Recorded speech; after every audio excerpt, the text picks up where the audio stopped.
ឈាមខ្មែរស្រងព្រោះតែចោលសៀមព្រួងវាឆ្លៀនពៀនវាស្រែកភ្លៀនដីខ្មែរចិត្ត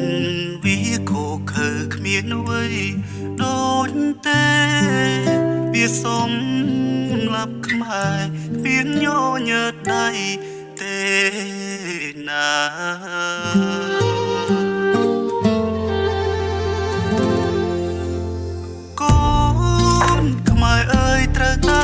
ចងចាំ2025សៀមបាញ់ប្រថាខ្មែរត្រាសាតូចធំខ្ទេចខ្ទីគ្មានលហើយជាគេដំណែកដែលសល់តាំងពីដូនតាប្រពន្ធព្រួនប្តីកូនត្រូវព្រាត់ពុកបាយឈឺចាំអត់លហើយត្រូវរំចោលផ្ទះសុំបាយចោលសៀមឆ្លៀនពៀនចិត្តវាដេរឆាគ្មានត្រាប្រណីសុំលាប់ប្លន់យកទឹកដីខេមរា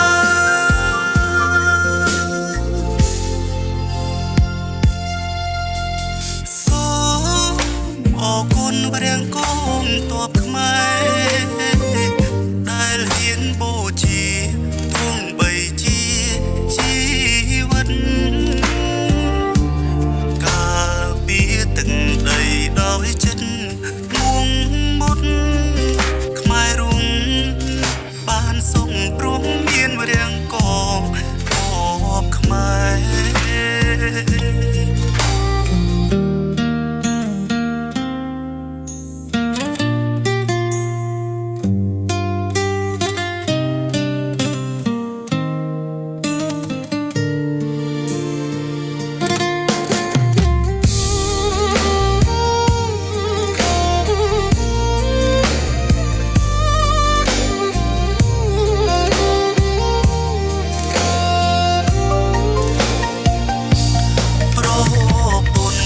ប្តីកូនត្រូវ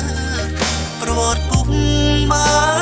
យឈឺចាប់អត់លហើយត្រូវរំចោលទាំងសុំបាយចោលសៀមឆ្លៀនពៀនចិត្តវាដេរឆាគ្មានត្រាប្រណីសុំលាប់ប្លន់យកទឹកដីខេមរា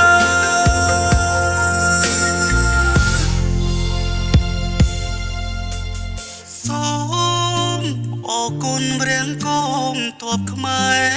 រដែលហ៊ានបូជាទោះបីជាជីវិតការពារទឹកដីដោយចិត្តមួងមុតខ្មែររួងបានសុំព្រមមានព្រះអង្គមទ័ពខ្មែរជាតិយើងបានសុំព្រោះវារាំងកងទ័ពកូនខ្មែរគ្រប់រូបត្រូវ